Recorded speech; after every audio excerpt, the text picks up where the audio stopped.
Meet Me in the Foyer. Good day, good people. Thank you for choosing to meet me in the foyer again, where we are fortunate to find the foremost formidable film philosopher and fan, Linda Marrick. Hello, Linda. How are you doing? Hello, I'm very well, thank you. Tired. End of the year deadlines are getting to me, but I'm fine. Good. How are Yes, you?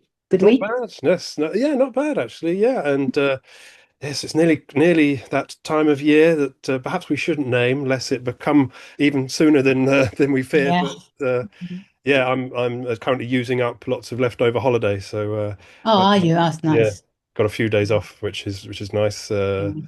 No plans, but yeah, just nice to not be in work for a change. Yeah. Um, Mm. but enough of that boring stuff. We're here this week, meeting in the foyer once again to bring you the box office top 10, the latest movie news, and films that deal with the main preoccupation of humanity, life. We have a film that deals with the afterlife, a film that reflects on a long life, and a film that sees our hero travel in time and witness his own life. So if you're ready, why don't we begin? So, Linda, what are you bringing us this week? This week, I am going to be reviewing an A24 movie called Eternity, which stars MilesTeller, ElizabethOlsen, and Callum Turner. And I shall tell you more about it when I'm reviewing. Excellent. And And then the second there's one more. is a film that actually premiered at the London Film Festival, what premiered in the UK at the London Film Festival, but is coming out on Netflix on Friday. It stars George Clooney and Adam Sandler, and it's called JayKelly. Fantastic.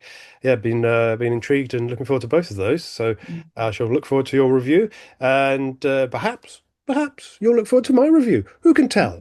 But Oh, what are you? Oh, well, you're not going to tell us, are you? no, I like to keep it a terrible surprise. Uh, so why don't we start, as we always do, with the box office top 10? Meet Me in the Foyer.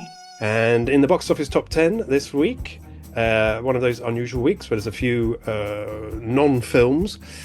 At number 10, though, it's that Christmas classic of the future, A Paw Patrol Christmas, in its fourth week on the chart, nearly up to £1 million now.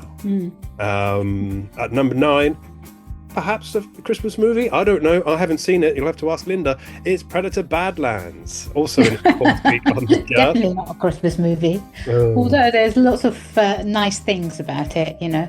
So it could be a Christmas movie if you watch it at Christmas, I guess. I think it might pop up on my streaming over Christmas, so Oh, good. I shall treat it as a Christmas movie. Yeah. At 8, it's one of those non-films I mentioned. It's The Fifth Step, which is National Theatre Live. Above that, it's Nuremberg in its third week on the chart. James Vanderbilt's pre-Nuremberg trial set historical drama. Oh, I got there in the end. At 6, it's The Running Man, Edgar Wright's latest offering. Its third week on the chart. Yes. Is it third or fourth? It must be third. I am lacking confidence in my notes, so I shall say I don't know. But It's still hanging in there, so It is. it's not complete washout. How much has it taken so far? I have 4.3 million on my notes, but as I say, I'm already lacking confidence in those. So bear with. Here we go. I'm on the right page, and Running Man. You're correct. It's fourth week on the chart, but I did have the right number. It has made 4.3 million pounds. It's not great, is it? It isn't. No. Yeah.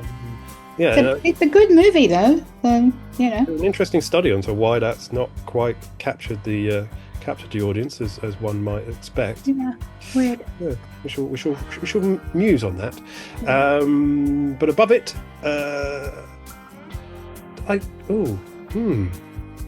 I'll have to go back and listen to our previous shows because I can't remember. Did you review this one, Linda? Which one? Pillion. It's first week on the chart. No, I didn't. I don't think I did. No. Did I? Or- I can't remember. No, I didn't. I loved Pillion. I absolutely loved it. Perhaps I will add it to, when we're doing our end of the year Yes. catch up, I might give it a little review. Well worth a shout. And there'll be more Pillion news later in the news. Above that, again, another one of these non-films, and even less appealing than the Fifth Step National Theatre Live. It's Westlife at the Royal Albert Hall 25th anniversary concert. Yes, less said the better, I think. It keeps cinemas open, then let them, I suppose. Very, very, very generous, very Christmas spirited of you, Linda. Yes. At number 3, a film Linda's been less Christmas spirited about in the past. It's Now You See Me, Now You Don't. It's number 3, is it? It is, yes. It's doing rather well. That in its third week on the chart, and has now made £5.4 million. It's a terrible movie. I mean, apart from, the cast is really lovely and they're all very likable actors, and I completely understand why people would want to see a film with all of those people in it. But at the same time, it's the plot is non-existent, and it's just a very silly movie, and not silly in a good way. No. But above it, a film that we shall return to in the news later in the show. At number 2, it's Zootropolis 2, or Zootopia, depending on where you're listening, in its first week on the charts, and it has made £5.9 million already. Oh, good for them, because I really liked it. I mean, I liked the first one. The first one is an Oscar winner, so it was only ever going to do well, this. And actually, Disney really needed a win here. Yes. And they've not been super lucky with reviews and the box office in their animations this year, so they're finishing the year with a win. Obviously, they also have Avatar, Fire and Ash, and that's probably going to do extremely well as well, so let's see.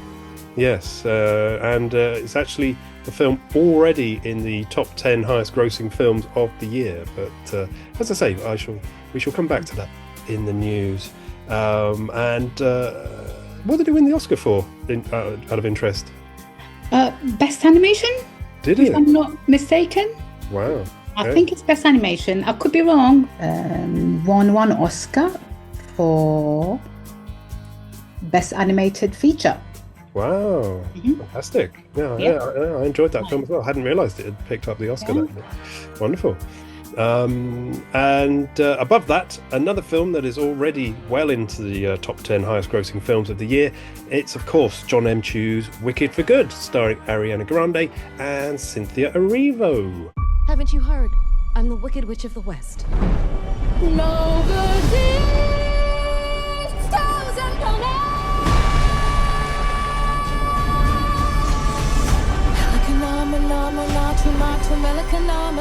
I couldn't be happier. Somehow I've fallen under your spell. Seems like rainbow cover, a bright shiny pearl. You're the only friend I ever had. And I've had so many friends, but only one that mattered. I've heard it said that people come into our lives for a reason. They need someone to be wicked. Like a comet pulled from orbit as it passes the side. So that you can be good. Like a seed dropped by a skybird in a distant world. Who can say if I've been changed for the better? Because I knew you. Because I knew you. I have been changed for good. Think of what we could do together. There's no place like home.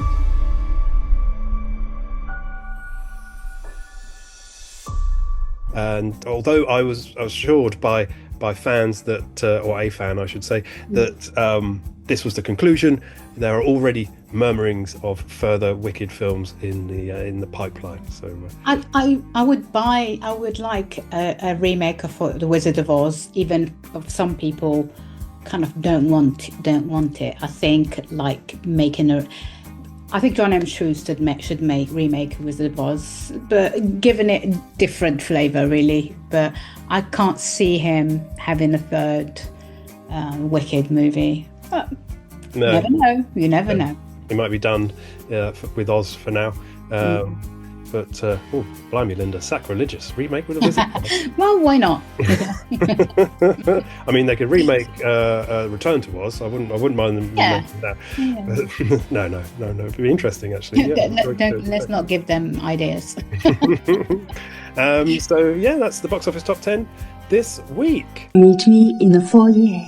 Which, the conclusion of that can only mean one thing. It is time for Linda to give us a review. And once again, I've blundered on into the show and I've not asked you, Linda, which one you'd like to do first. I'm going to do Eternity first.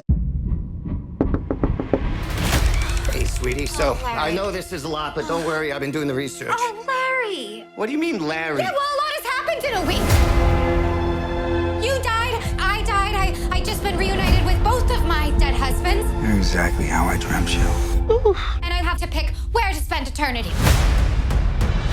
My client clearly has a very difficult decision to make. Yeah.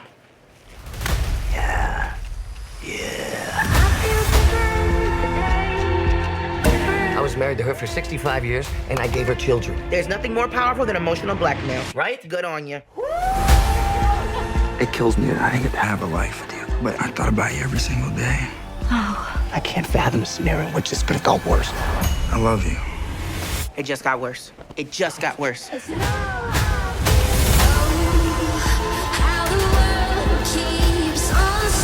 I have complete faith that you will choose the right eternity and the right person to spend it with. Eternity is forever. Once you've chosen, you can't go back. I don't care where we end up, as long as we're together. It's not a competition. Yes, it is. Sweetheart, it's 100% for sure a competition. It is, in fact, a competition. That's literally what we're here for. It isn't a movie that I'd seen it come and go and talk about some sort of awards, buzz around it. But I kind of personally don't see it that way. It's just a little fluffy, very cute, sort of romantic. It's what would I say? More like a romantic fantasy comedy. And it stars three fantastic actors. I mean, ElizabethOlsen, who doesn't like ElizabethOlsen, who doesn't like MilesTeller, and Callum Turner, who is becoming sort of a leading man, really, in Hollywood. He's a young British actor who's been on a number of things, and he's getting a huge reputation in Hollywood for being a fabulous actor.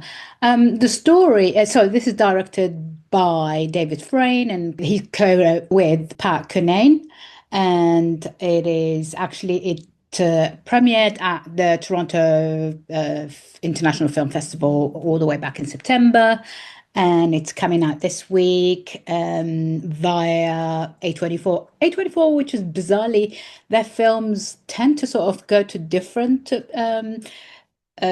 distributors in the UK for some reason, but I gather they are going to sort of be a fully fledged distributor. I mean, there's been talk of them being fully fledged distributor in the UK for a couple of years, and it hasn't happened, but I think it will eventually. Anyway, let's forget about that. So MilesTeller and ElizabethOlsen are Larry and Joan. They are an old couple. They're actually, let's start by saying that it's not them at the beginning. So Barry Primus and Betty Buckley are Larry and Joan, an argumentative couple who have been together for over 50 years, probably even longer, and they've lived this kind of life. I mean, they argue, but they've been in each other's life for a very long time, and they you'd think they tolerate each other, but then suddenly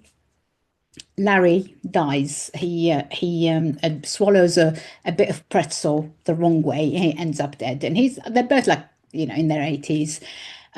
He dies and then wakes up in the afterlife, and the afterlife isn't really like heaven or anything like that. It's just like big futuristic city where he is being told you've got to wait here and we'll come and talk to you. But when he wakes up, he's no longer an old person. He's actually a young person played by MilesTeller. So Larry is confused about what he's supposed to be doing. He's told that if he wants, he can choose what afterlife he wants to have. Everyone is allowed to choose their own afterlife. But if he decides to have that afterlife, he's got to stick with it forever.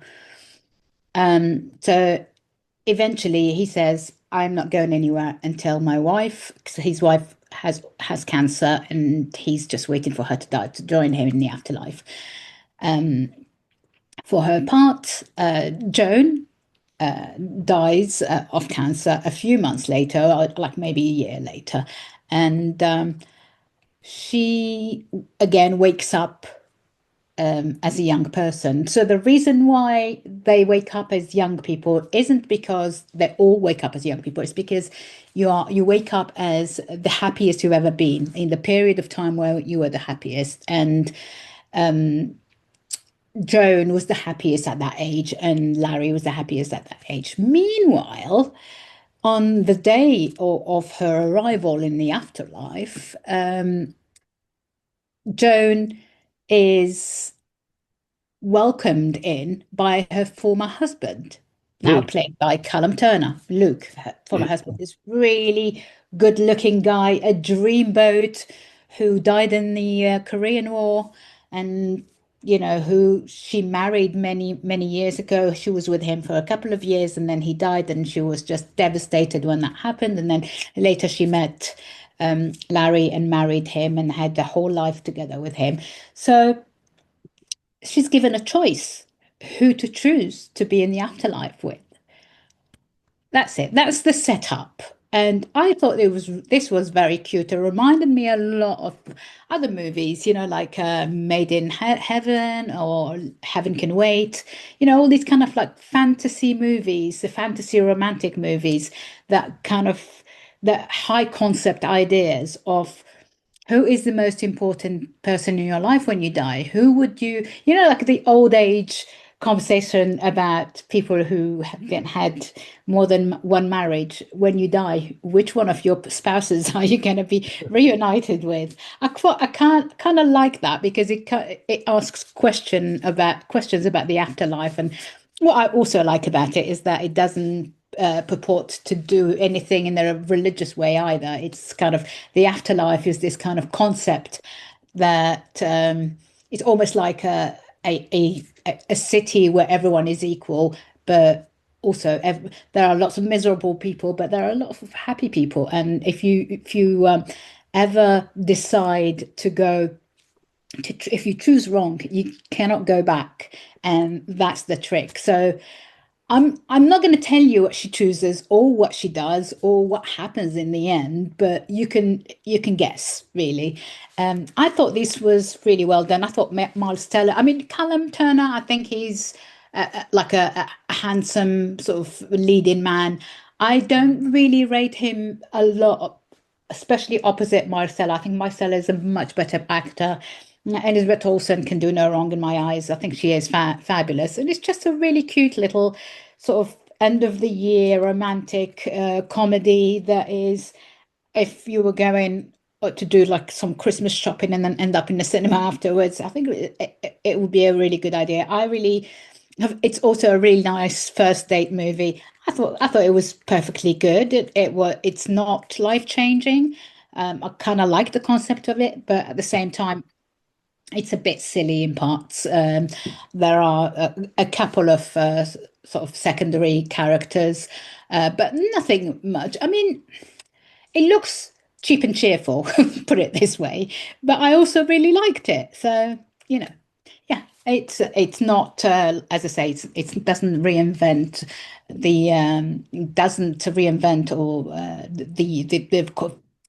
the romantic comedy wheel, but at the same time, it is very cute. I really liked it. Great. When you said you were going to review it, I thought, I don't know this film at all. But then when I saw a picture of it, I remembered I had seen a trailer for it, and I was sort of slightly taken aback by MilesTeller's haircut. But it's kind of like sort of like an 80s throwback, really, in like the Yes, concept. You know what I mean? Very much so. There was a movie with Kelly McGillis, and I can't remember his name. I think that was called Made in Heaven. Let me just have a look. There's definitely a Steve Martin film from quite early in his career, which, oh God, what was that called? It's not. Yeah, I was right. So Made in Heaven, 1987, starring Timothy Mutton and Kelly McGillis, which is one of my favorite movies. And it's I'd rather not tell you the plot because it's very sweet and it's really lovely to discover.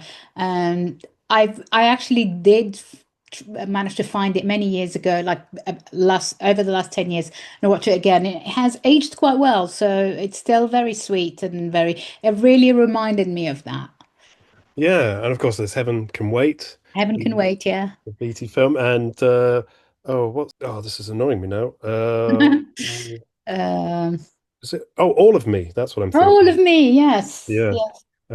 So yeah. All of Me is it's about reincarnation, I guess. Yeah, it's not not quite the same. Actually, Made in Heaven is more about reincarnation than this. Yeah. But it's a sort of odd high concept I like it, to make a rom-com. No, I like the sound of it. Yeah, definitely. And I was just having a look at the Olsen. I think outside of Marvel, the only Elizabeth Olsen film I've seen is Wind River, which I thought was great. I really enjoyed Wind River with she is fabulous. Yeah. She's such a fantastic actress and quite very likable, Yeah. And I mean, I'm not, but perhaps I'm not the person to know, but I'd never thought of Callum as a dreamboat. I must say, he's got. Oh, he's quite good looking. Yeah. Okay. Yeah. I always feel like he could play Prince Charles, King Charles. Because it's because of the ears. He's got. Well, no, he is very good looking in this movie. So, well, I shall take your word on it. Excellent. So that's Linda's review of Eternity, which is that out already, Linda? It's out on Friday, tomorrow. Fantastic. So as you hear this, it'll be available to watch. Head down to your box offices and get yourself a ticket. Wonderful. Meet me in the foyer. What do we do now? We do the news. And weirdly, after there being not a lot of news last week, there's absolutely heaps of it now. Oh, good. So what do we have? Well, double Scarlett Johansson news to start off. Scarlett Johansson is set to star in a new Exorcist movie from Mike Flanagan, director of Dr. Sleep, The Life of Chuck, and upcoming DC Batman universe film Clayface. And coincidentally, she's also in talks to star in DC universe film herself, as she lines up a role in Batman Part 2. I mean, she's never going to go back to Disney, so she might as well do DC, really. She's sworn off Marvel after the way they treated her movie, and that was very strange. Made her wait years and then made her sort of like a spare wheel in it. Yeah, very odd. We have a trailer for new Anne Hathaway movie, Mother Mary, which is due out in the spring. I hadn't seen her in over 10 years. But I could tell she was coming from 1,000 miles away. Why don't you start with why you're here? Sam, I need a dress. So, you've come calling back to me. I didn't know where else to go. So tell me, what do you see in your head? Me. Oh, yes, I remember. This is all about you. What song are you singing? I'll play it for you if you want. I don't want to break my streak. For what? Of not listening to your music.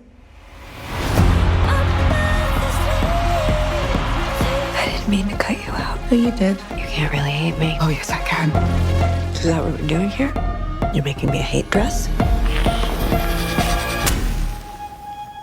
You'll see.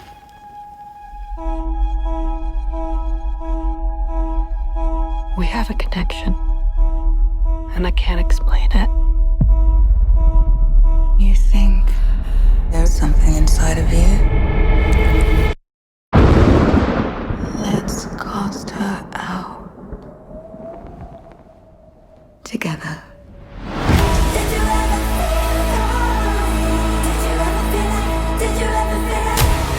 Not to fame. I don't like this. That's what you really wanted. You went somewhere I couldn't follow. Mother Mary. We're reinventing you.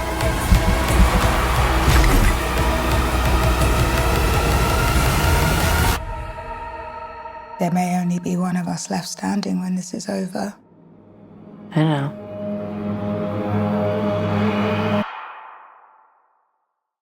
I suppose it's bad form to prejudge, and one should rise above. But audiences might not be rushing out to see this film franchise reboot, as a Rush Hour 4 film is officially in the works, with formerly cancelled director Brett Ratner due to helm thanks to his directorial return this year, helming a Melania Trump documentary. Oh, Jesus Christ. And now if all fails, always veer to the MAGA movement, isn't Exactly. it? Get cancelled, join MAGA. Absolutely, and he's got the backing of prima donna president Mr. Melania Trump himself for this reboot. So, yeah, perhaps we'll skip that one when it does turn up. In better news, we have a trailer for a new Glenn Powell movie. So Running Man might not be doing the big numbers they were expecting, but he's got a new one coming along called How to Make a Killing, a Kind Hearts and Coronets inspired film from John Patton Ford, due for release in the States in February and in the UK shortly after. Okay, gun to your head. What would you even do with $1 billion? Why do you have a gun to my head?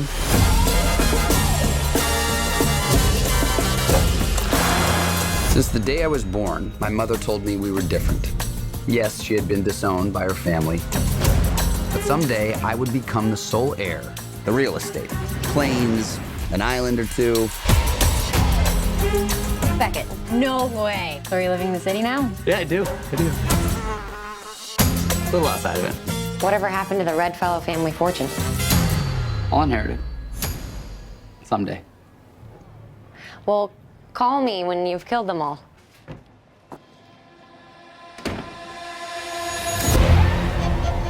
There were 7 of them. 7 rich pricks. Between myself and $28 billion. If I were to prune a few branches of the family tree. Wait, who are you? I'm Beckett.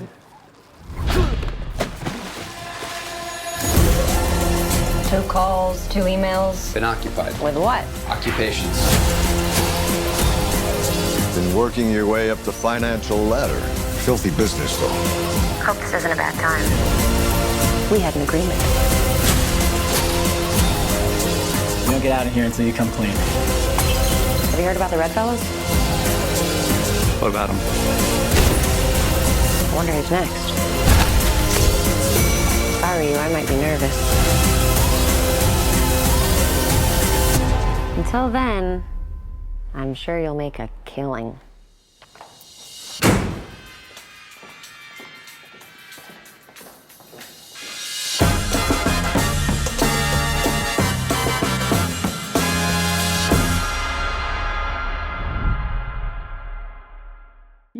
Good.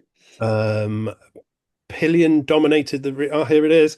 Pillion dominated the recent British Independent Film Awards. It won 4 awards, including Best British Independent Film and Best Debut Screenwriter. Also, another Meet Me in the Foyer favourite, The Ballad of Wallace Island took Best Joint Lead Performance for Tim Key and Tom Basden, who also won Best Screenplay, whilst Best Lead went to Robert Aramayo for I Swear. So excellent choices all round, and films we've discussed on this show. Yeah, very pleased for all of them. No, thoroughly well deserved. Another favourite for Linda, I think. Get this in your diary. We have a trailer for 28 Years Later, The Bone Temple, due in cinemas on the 14th of January. This is a memorial to the dead. So, is this all you're doing? It is. Are you Old Nick? Old Nick? You mean Satan? Yes. Old Nick released his demons unto the world of man. And the world of man fell before the demons.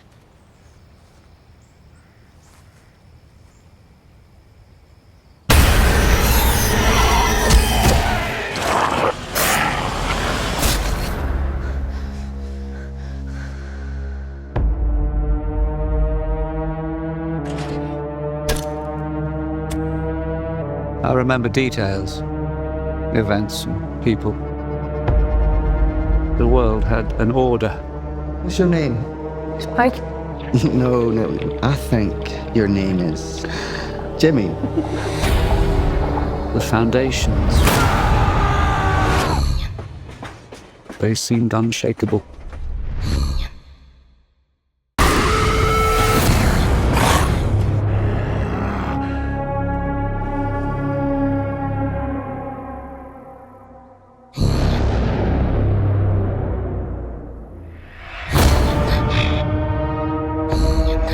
When the infected attack, what do they see?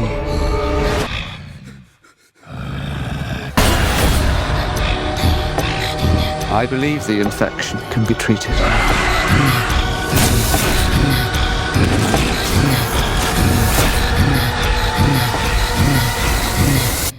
And now, a leap into the unknown.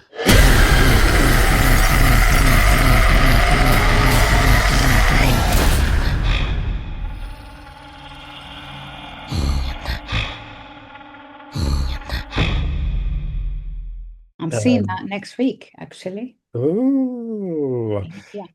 Might we squeeze in a review before Christmas, or will there be an embargo? Definitely. If it were, I'll let you know. Okay, well, I will let you know, because I don't know. I think it might be embargoed for a bit, but like what we can do is record in advance and we can release it. Absolutely. Or yeah, a great way to start the new year as well. And more news related to the top 10 that we mentioned. Zootropolis has opened with a record-breaking 556 million opening global weekend box office take, which I'm means not surprised. It's really good. I wish I'd given it 5 stars, because it really is quite well deserving. It's funny. It's kind of like doesn't take its audience for idiots, I really loved it. I really liked the first one. Do you remember the first one at all? Absolutely, yeah, no, really enjoyed Really it. liked the first one, and I thought there's always that kind of worry that the second one is just going to be like more of the same. This is more of the same, but also with added like interesting things to it, and I just thought it was really sweet and really well done, and I really like all the voice actors in it are fabulous. I really liked it. Wonderful. Yeah, no, Jason Bateman was fantastic in the first one. So yeah, absolutely.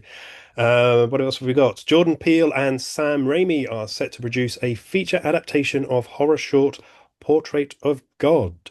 Not one I know, but with those two at the helm, I'm sure it'll be absolutely brilliant. And He needs a win. Jordan Peele. Yes, he does. Yes, he didn't please you with some of his previous offerings, did he? No. I remember us discussing. Yes. And last bit of news, we have a trailer for the film adaptation of my favorite childhood book, Enid Blyton's The Magic Faraway Tree. It's starring Andrew Garfield, Claire Foy, Mark Heap, Michael Palin, Jennifer Saunders, and Rebecca Ferguson. And it's due in cinemas in March.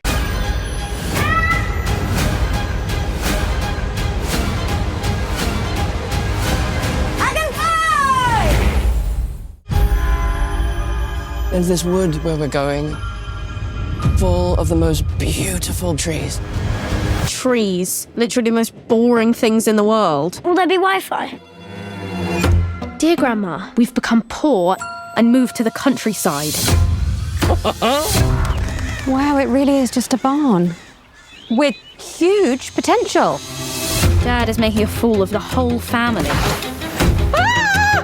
Breakfast might just be a little bit delayed.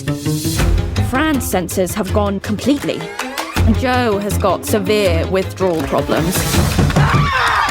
It's just fun. Do you have any Wi-Fi? Wi-Fi? God's got Wi-Fi. There's me, I love Wi-Fi. Here's Wi-Fi. Hello, I'm Beller. Brian's Wi-Fi.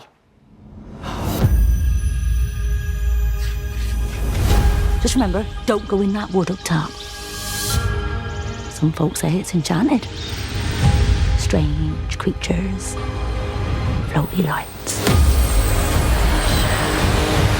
Yep, the usual things. I wouldn't say that was very usual.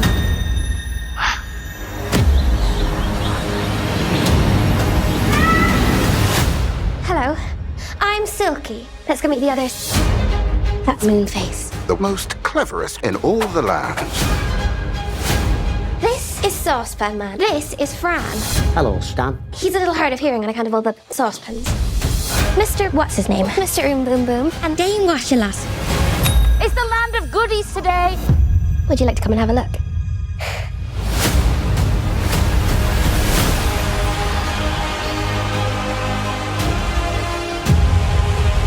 Land of birthdays is here. Wow. Not a bad land among them. Apart from the land of Dame Snap. Welcome. Okay. I feel like their childhood is slipping away. Maybe a place like this would bring us all back together. Land of dreams tonight. Buckle up, guys.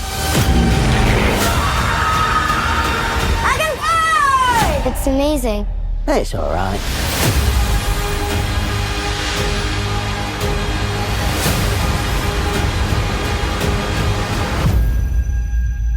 Oh, that's a wonderful cast, isn't it? It's a lovely cast. Oh, and there are more, for many, many more. That's just the tip of the iceberg. And as I say, I love that book as a child. And I did give it to someone once, and they looked at me like I was absolutely bonkers, because it is a child's book. And I was like, this is my favorite book. And and I was well into my 20s at that point. I should have probably prefaced it for saying it was my favorite book. But anyway, thoroughly looking forward to that film. Brilliant. Yeah, so that's the news for this week. Meet me in the foyer. So we'll return to Linda for her next review. And a while ago, we produced a special show all about films. And if we make another show on the same topic, we could include this new film from Noah Baumbach, starring George Clooney as the titular JayKelly, playing a world-famous film actor. So is the snake eating its tail, or is this a serpentine tale of fantasy film star in a meta movie that's a certainty for success?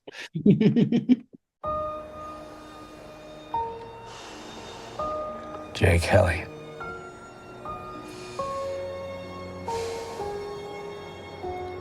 JayKelly. Jay. Kelly. And action. JayKelly. JayKelly is a hero of cinema. JayKelly. What do you say to people who say you only play yourself? I think what you do is magic. You know how difficult it is to be yourself? You try it. You make movies. That's what the world wants from you. Is it JayKelly? You're never alone. Really? I think I'm always alone. Thanks a lot. You are. JayKelly. We love him. You love him. I work for him. You know I adore you. Cary Grant.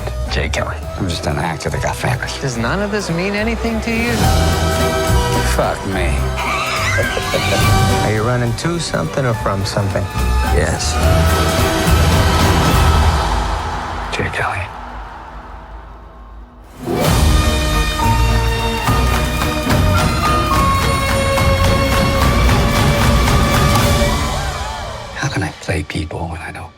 people, and touch people. Don't touch people.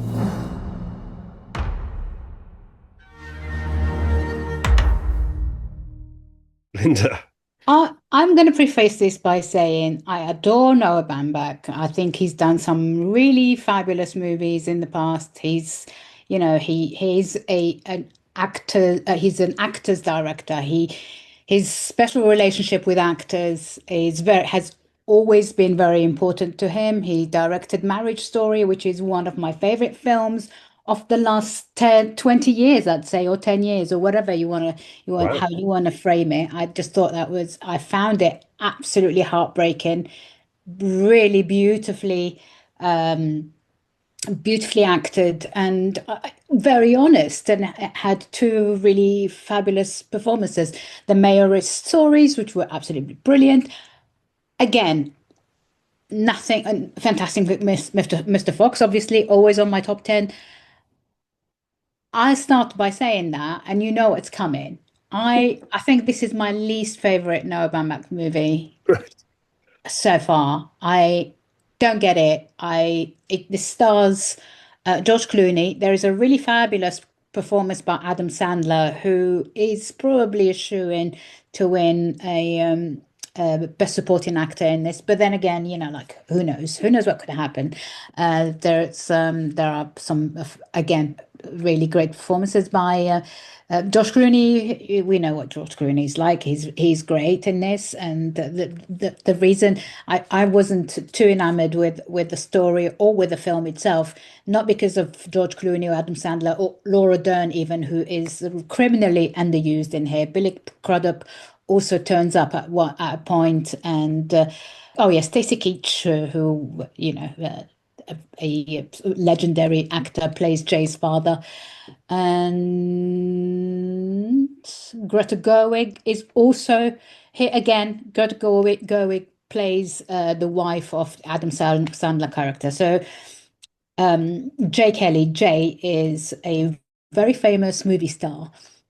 The only problem with Jay is that he's having a kind of personality crisis at the moment. He doesn't know where his life is going. He doesn't know whether he still wants to be an actor, whether his star is still up there, whether he's lost touch with his daughters. Well, he is in touch with them, but he doesn't feel close to them, and he feels like the life that he thought he was having isn't quite right. This film attempts to be a kind of 8.5 sort of like, a Fellini-esque sort of journey into life, into reimagining your future differently.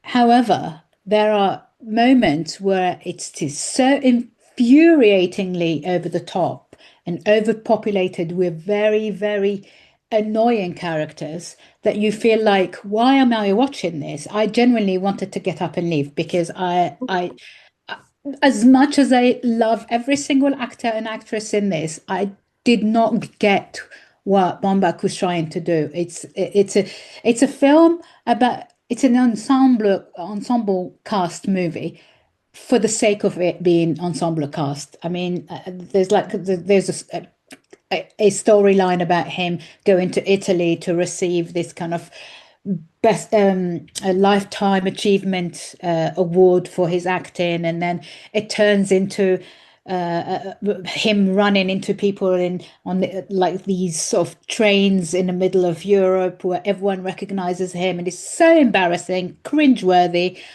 I could not wait for this movie to end. I'm sure some people will get some enjoyment from it, because it is very much a free kind of like a free falling kind of movie. It doesn't have a structure, and I'm most of the time I'm really on board with that kind of stuff, with that kind of tone, but I was not on board here because I felt like it didn't really know what kind of story it wanted to tell. And for me, if you don't know how your movie is supposed to end or what the message from your movie is, don't waste everyone else's time. There are a couple of like good ideas in there fighting to get in, especially about how Hollywood is superficial, about how Jay realizes that the relationships he's had with people around him, specifically with his manager, played by or agent, played by Adam Sandler, that he's forever thought of it as being this kind of familial relationship, but at the same where he suddenly realizes that that's not the case. He's paying this guy to do his job. Another thing that I had a huge problem with, Greta Gerwig, fabulous. She's she's married to or in a relationship with Noah Baumbach, and they work together, and they work together on Barbie. She plays, as I said, the wife of Adam Sandler's character here, and there's nothing I hate more than really good actresses, people who I really adore, being given roles that are just bit roles just because they're there. I felt quite angered by the how little screen time she had, because I really love her and I enjoy everything she's in and everything she does. I just wish she had been given a sort of a more prominent role. Other than that, I think some people really like it. I didn't. I just thought it was very cringe-worthy. There's, as I said, that scene in on the bus where everyone is sitting down and everyone is exchanging stories. It felt like, do you remember that movie with Winston Churchill with Gary Oldman? Oh, yeah, Where Darkest he goes Hour. on a tube and he sits down and he's talking to all these people, and I found that so cringeworthy. I wanted to like genuinely, I wanted to pull my hair out, because I hate that kind of like, oh, look at us, aren't we all sort of so like connected, aren't we all? I hate that. Yeah, I was not impressed by this. I will say that George Clooney is great. I always like George Clooney in whatever ever movie, and he is a real film star who is capable of taking a script and doing something with it, even if that screenplay is terrible. The one good thing out of this is the Adam Sandler performance, and as I said, he's going to get nominated for a ton of awards, hopefully. Yeah, that's it. That's all I have to say. Fair enough.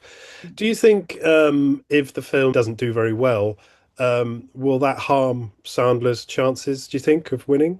No, because I didn't like it, but I think some people might like it, and Clooney has a huge following and his fans will watch anything he's in. And I think this is going to do really well on Netflix. I think this will be probably the most watched movie this weekend on Netflix. And that doesn't mean anything. But also, let's not forget that Sandler is huge on Netflix. People will watch anything he's in. Yes. So this will do really well for Netflix. They won't care about us critics not liking it. But at the same time, and I also don't think it's gonna I don't think it's gonna stop people from voting for Sandler, because he's really good in this. We're so used to him in being in these comedies where he's really over the top and he's forever having to like sort of like play these kind of like really weird character actors. But here he does drama, I feel, better than he does comedy. Right. In my opinion, I mean, I really liked him in Uncut Gems. He should have won an Oscar for that. Didn't even get nominated, which is absolutely ridiculous, an absolute travesty in my opinion. Yeah, I don't think it's going to hinder his chances. Put it this way. Fair enough. Yes, I was just going to mention Uncut Gems actually, and I haven't seen it, and I've not seen many Adam Sandler films really, because I got put off by watching his early comedies. But even worse, and don't think too badly of Linda. Punch Drunk Love. You've not seen that? No, not seen that either. But even worse than that, Linda, I have to confess, I've never seen a Noah Baumbach film. Oh, really? No. Oh, Look you through. haven't seen Marriage Story? No. Oh, Look you through the must see list. that. Haven't seen one. I haven't seen one. Please watch Marriage Story. I think it's on Netflix. I have a feeling it's on Netflix, Marriage Story. Oh, I'll find Gorgeous it. movie. I remember watching it at a London Film Festival and being completely distraught by it. Adam Driver, Scarlett Johansson. Really fabulous, fabulous movie. Yeah. I check it out. I must do. I mean, this must be just like a sort of a circle that I'm not. I haven't entered yet because Yeah. I hadn't even realised that Greta Gerwig was an actress. And looking through her filmography, I've seen one film that she's been in, and I don't remember her in it, which was Jackie, the Jackie Onassis Kennedy film, which I liked, but as I say, I don't remember her in it. I've got some watching to do, is what we take away from this. Fantastic. So, and your point about Netflix reminds me that you quite rightly said that you didn't think Knives Out was going to do. No, you said Knives Out was going to do better on Netflix, which it goes to, I think, next weekend. Wake Up Dead Man, and I predicted it would be quite high in the box office top 10, which, if you recall, wasn't mentioned at all because, as I discovered, much to my disappointment this week, it's only on very limited cinemas. It's not in your Odeons, it's not in your Views or your Cineworlds. So the only reason it's out in cinemas before it's on Netflix is to be able to say we've released it, so give us the awards kind of thing, you know. Such a shame, such a waste. Yeah, no, terrible. Yeah. Oh hum. But yes, so that's your second choice if you're heading to the box office or flicking on your Netflix this weekend. But maybe don't choose JayKelly if you're taking Linda's advice, which I think people should. Or watch it. You might be surprised. I just didn't. As you say, people will watch anything with George Clooney in, and I count myself among them. Although I do prefer the films he's in but not directed. You know, he's had a couple of good ones, but generally not for me. Okay, fair enough. Meet me in the foyer. Right, so it's now my turn, and it's time for another of Jawa's classic movie moments. And last week I brought you my second Milos Forman review, and this week another director reaching their brace as I open a barrel of monkeys and take a look at my second feature from auteur-director Terry Gilliam. A film that's celebrating its 30th anniversary this month, as I take a look at not one, not two, not three, but 12 monkeys.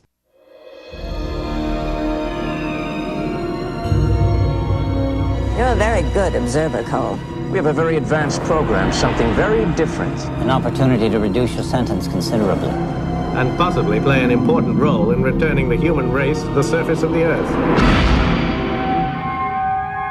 No license, no prints, no warrants. Well, he took on 5 cops like he was dusted to the eyeballs. What year is this? What year do you think it is? 1996. That's the future, James. Do you think you're living in the future? I'm simply trying to gather information to help the people in the present trace the path of the virus. We're not in the present now. This is a place for crazy people. I'm not saying you're not mentally ill. For all I know, you're crazy as a loon. The army of the 12 monkeys, they're the ones that spread the virus. Monkeys. He's been living in a meticulously constructed fantasy world, and that world is starting to disintegrate. You haven't become addicted to that dying world? No, sir. He needs help. I think I'm crazy when people start dying next month. I don't belong here. You're here because of the system. I know some things that you don't know. Yes, my son. You sent me to the wrong year. You're certain of that? Science ain't an exact science. You had a bullet from World War I in your leg, James. How did it get there? I don't know. You're a trained psychiatrist. You know the difference between what's real and what's not. You said that I had delusions. You said you could explain. I'm trying to. I want the future to be unknown. I can help you. Get you out. From them, don't even try. We're all monkeys. The thing mutates. We live underground. They're watching you. I just want to do my part to get us back on top, in charge of the planet.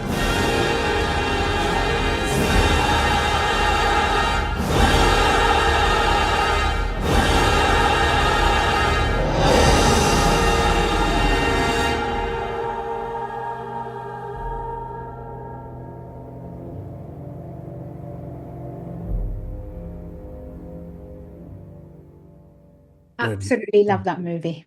Oh, I have so much to say. well. I have so much to say. Well, feel free to jump in at any point as I begin with the backstory of 12 Monkeys, being a 1995 American post-apocalyptic science fiction thriller, directed, as I say, by Terry Gilliam from a screenplay by David Peoples and Janet Peoples, based on Chris Marker's 1962 short film La Jetée. Which, again, much to my shame, I have to go and flagellate. I've never seen La Jetée. I keep meaning to see it, but I just never got around to it. It's not a live action movie. It's almost. There's just like loads of sort of vignettes. Oh, okay. So actually, watch the trailer. It will explain to you like what it actually looks like. Just a fabulous film. Another one for the watch list. And it, of course, stars Bruce Willis, Madeleine Stowe, Brad Pitt, and Christopher Plummer. So, the plot. A deadly virus is released in 1996, which wiped out almost all of humanity, forcing survivors to live underground. A group known as the Army of the 12 Monkeys is believed to have released the virus. In 2035, James Cole is a prisoner living in an underground compound beneath Philadelphia. Cole is selected to be sent back in time to find the original virus to help scientists develop a cure in exchange for a reduced sentence. Cole is troubled by dreams involving a foot chase and a shooting at an airport. So as I say, stars Bruce Willis as James Cole and Joseph Melito as young James Cole, Madeleine Stowe as Dr. Catherine Rayleigh, Brad Pitt as Jeffrey Goins, Christopher Plummer as Dr. Leland Goins. I don't know why I keep saying Goins. Frank Gorshin as Dr. Fletcher, John Cedar as Jose, and David Morse as Dr. Peters. And in fact, I think it was only this time watching it that I realised it was Frank Gorshin, who we all know as the Riddler from the Batman 66 TV series, playing Dr. Fletcher. It was just something he did. There's a scene where he flicks a cigarette into his mouth and catches it and then sort of lights it. And I just thought, hang on, isn't that the Riddler? So it's just a nice little moment there. So, yeah, the genesis of 12 Monkeys was, of course, coming from the producer, Robert Cosberg, who had seen La Jetée and wanted to adapt it into a full-length American feature. It was pitched to Universal Pictures, and they eventually agreed and hired David Peoples and Janet Peoples to rewrite the screenplay. It's the second Terry Gilliam film that he's directed that he didn't write the screenplay for, because he generally prefers to direct his own script. But he was persuaded by the script of the Peopleses, which he found apparently intriguing and intelligent. And one can't deny that is true. It deals with time, madness, and a perception of what the world is or isn't. It's a study of madness and dreams, death and rebirth, and set in a world coming apart. It got a fairly low budget from Universal of $29.5 million, which is a result of, it's Kevin Costner's fault, basically, because of Waterworld. Universal were nervous about spending more money because Waterworld was an absolutely terrific bomb.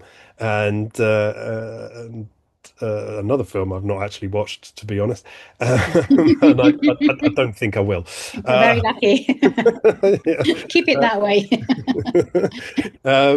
So yes, they got a low budget, but sort of unusually for Terry Gilliam, he actually managed to bring 12 Monkeys in under budget and on time, despite there being quite a lot of production issues, including because the film jumps around in time. They ended up with loads of continuity issues and they had to go and reshoot loads of bits, which must have been absolutely heartbreaking.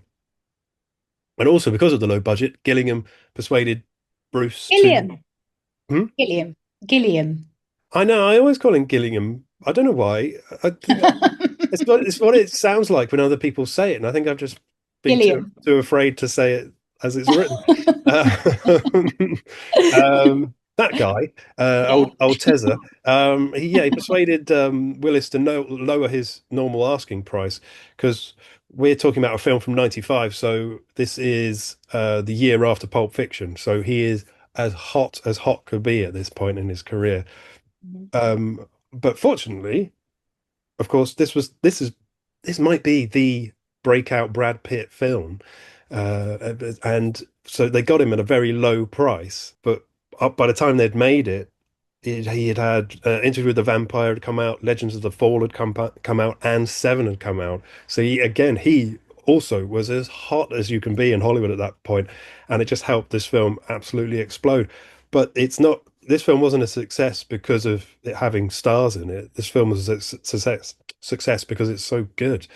And apparently, Gilliam has said he hadn't even seen Le Jetet when he made it, but always take everything Terry says with a pinch of salt. Yeah, I agree. I find that very difficult to believe, Yeah. honestly. His initial casting choices were Nick Nolte for James Cole, with Jeff Bridges and being considered for Jeffrey Goins, but Universal vetoed that. They also considered Nick Cage and Tom Cruise, but Terry Gilliam rejected those choices. Yeah, apparently Gilliam said that he liked Bruce Willis because it's that scene in Die Hard where he's sat in a bathroom picking glass out of his feet, and he sort of said it shows a sort of sensitivity that he hadn't seen before in Bruce. And I mean, that is one of the key scenes, isn't it? When he's he's on the radio to the cop outside talking about his wife, and it's actually a bit of actual acting from Mr. Willis. I mean, Willis is a fantastic actor when he's given a really good drama role, isn't he? He's always been that way. He's a weird one because sometimes he's awful. I mean, it's a cliche, but Hudson Hawk is shockingly bad, and he is appalling in it. I recommend everyone watching and listening to try and find a copy of Richard E. Grant's autobiography With Nails, with the chapters when he talks about making Hudson Hawk had me absolutely howling when I was reading it. What's the name of the co-star in Hudson Hawk? The guy who's in The Professional. Oh, Danny Aiello. Apparently he had sort of like a sort of a wig wrangler on set, and like no one was allowed to touch his wig, and whatever stunts occurred during the making, they're being blown up or thrown off a cliff or falling into sea, he would always emerge with this perfect wig. So he was like a sort of pet he kept on his head. But anyway, I digress. So Bruce agreed to take a low salary to appear in the film to allow the film to be made. Because he wanted to work with Terry Gilliam. I'm gonna make you write it 100 times, like I know. Bart Simpson.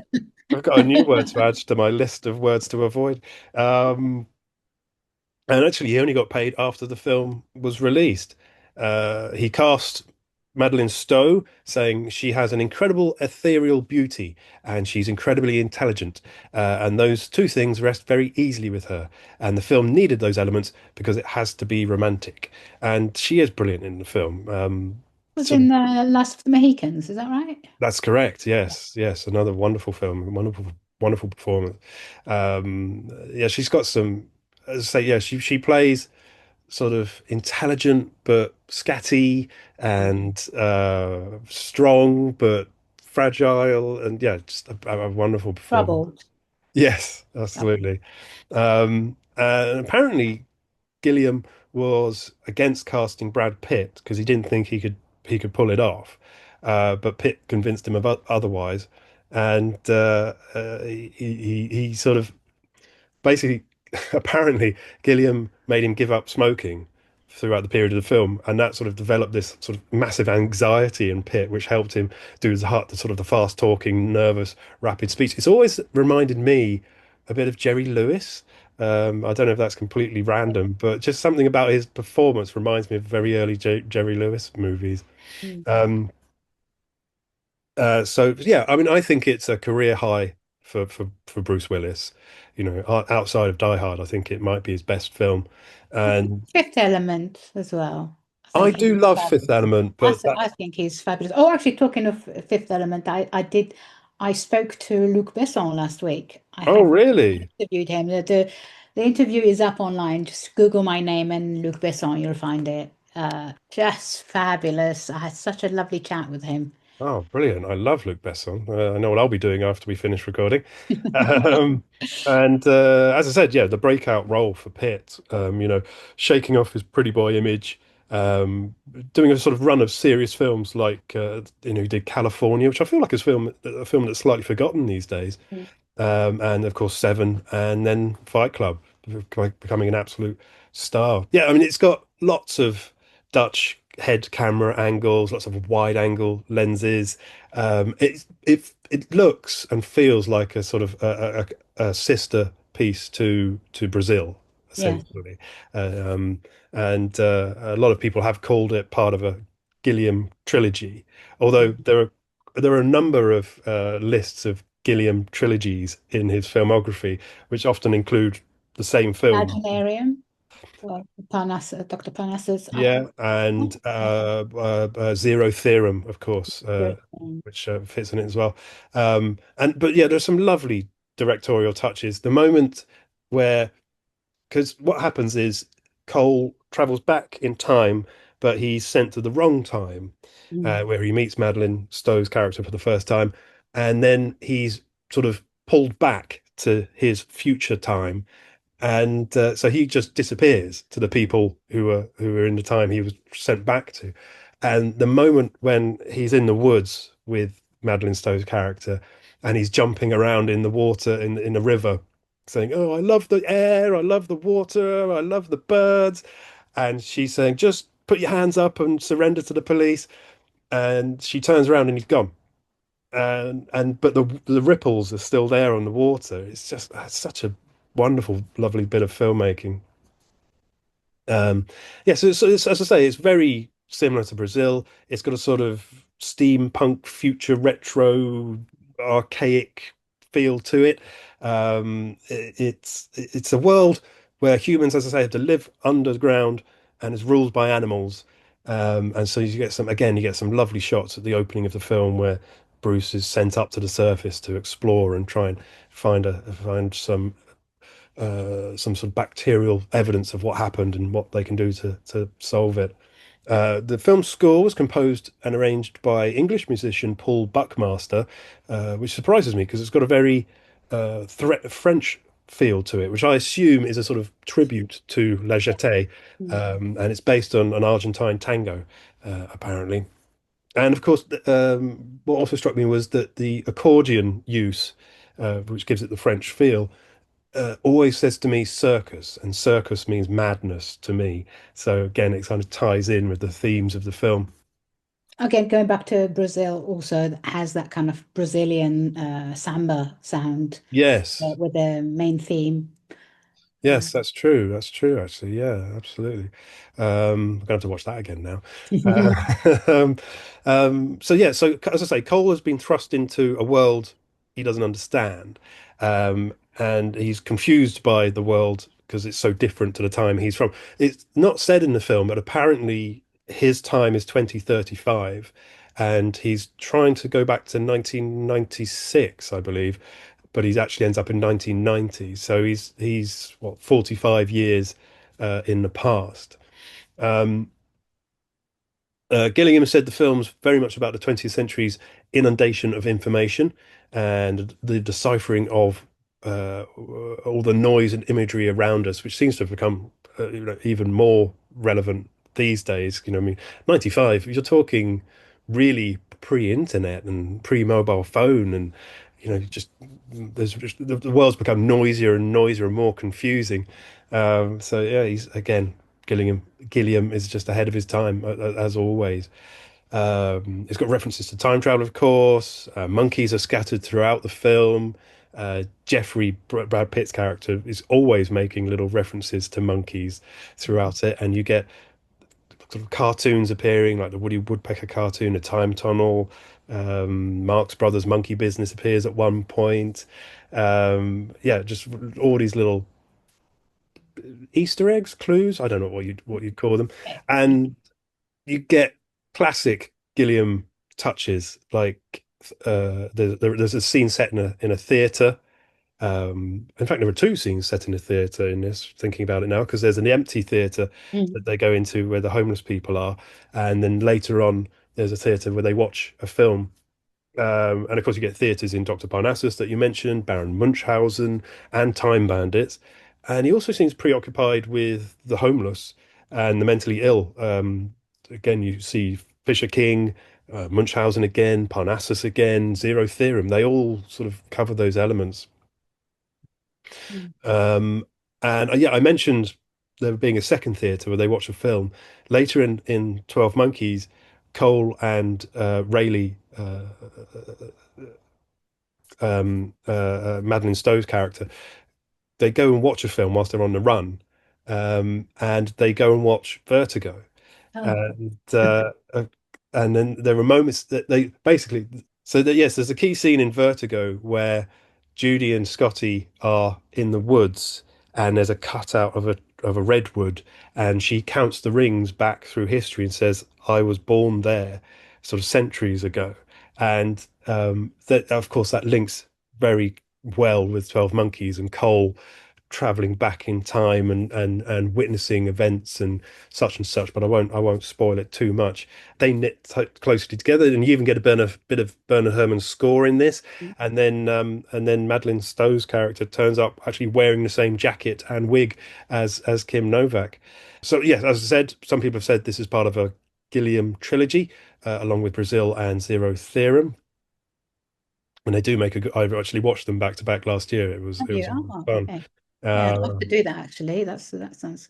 I really like Zero Theorem as well. I think that's a sort of slightly underrated Terry Gilliam film. I really like that one. So yeah, it made 57 million at the US box office and 110 million worldwide. Sorry, no, 168 million worldwide, and went to number one in the box office charts before dropping due to competition from Dusk Till Dawn. It's got an 88% rating on Rotten Tomatoes. 88? Yeah, the review That is insane. The review's not too complimentary. It says the love of God. The plot is a bit of a jumble, but excellent performances and mind-blowing plot twists make 12 Monkeys a kooky, effective experience. According to who is that? That's Rotten Tomatoes. But the more reliable Roger Ebert said 12 Monkeys' depiction of the future similar to Blade Runner, also scripted by David Peoples and Brazil, also directed by Terry Gilliam, is a celebration of madness and doom, with a hero who tries to prevail against the chaos of his condition and is inadequate. It received a nomination for Brad Pitt for Best Supporting Actor at the Oscars, but he lost to Kevin Spacey for The Usual Suspects, which you'll find I reviewed a few weeks ago. It's just fair enough, I think. Absolutely, yes. Yeah. No, I think that's absolutely fair enough, and Pitt's got plenty of time to get nominated again. But Pitt did win a Golden Globe, and Terry Gilliam was honoured for his direction at the 46th Berlin International Film Festival. And a television series was made in 2013 and ran for 4 series. I haven't watched it myself, but have you? People I know said it has sort of no relation to the film at all. But... No, because it's obviously episodic and it needs to run. It has a lot to do with the film, obviously. It's the same themes and the same kind of like, a premise. Yeah. But because there are so many episodes, it's kind of like there are ramifications of other sort of subplots going on. I thought it was quite good. I shall give it a try then. I was put off by the people, but if you recommend it, I will certainly give it a go. And Madeleine Stowe did actually appear in the second series, I believe.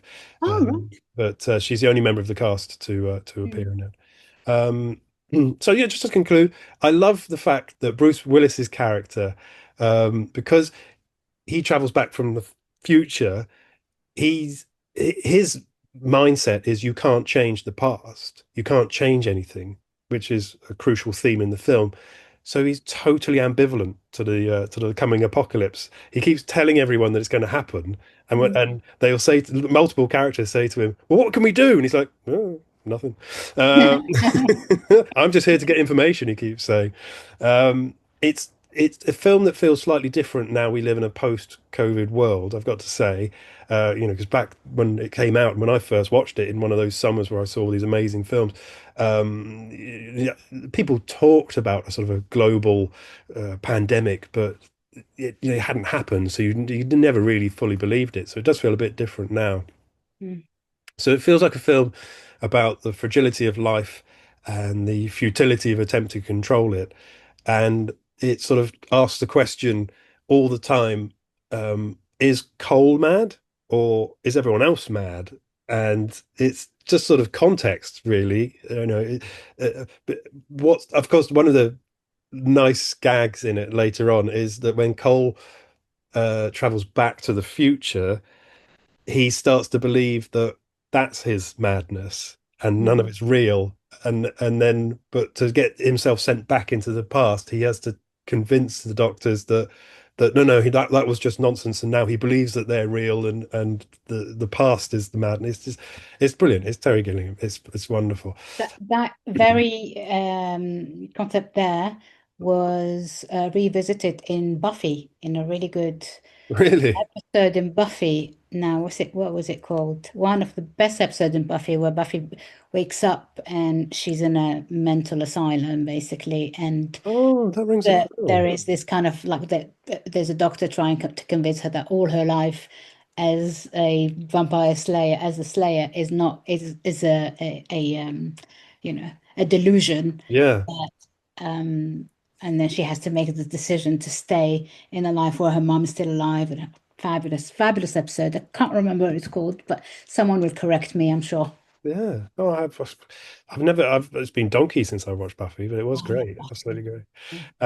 So yeah, that's it. If you haven't seen 12 Monkeys, travel back to 1995 and treat yourself to classic Gilliam, peak Willis, and breakout Pitt performances. And as I said, why not make it a double bill with Vertigo? Sounds like a brilliant evening to me. So there we go. Good, very good.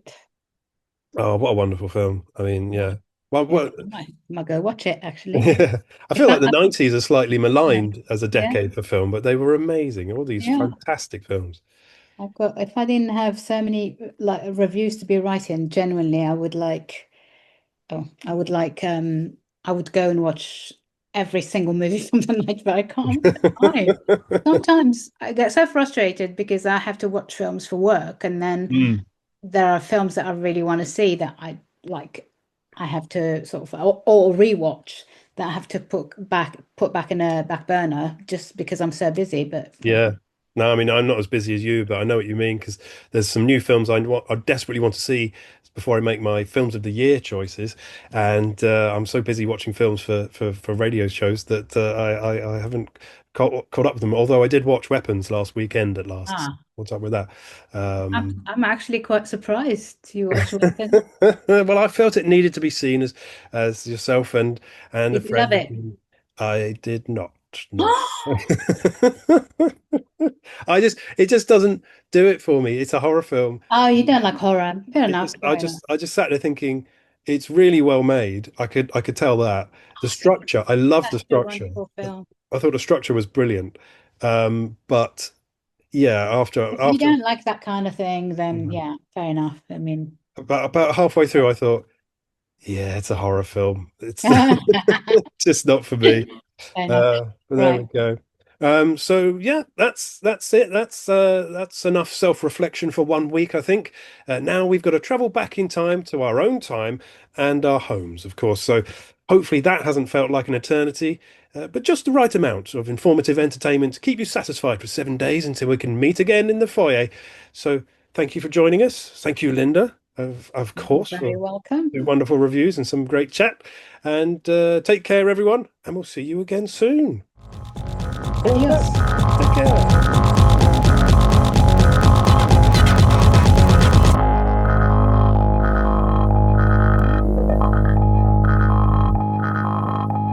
Meet me in the foyer.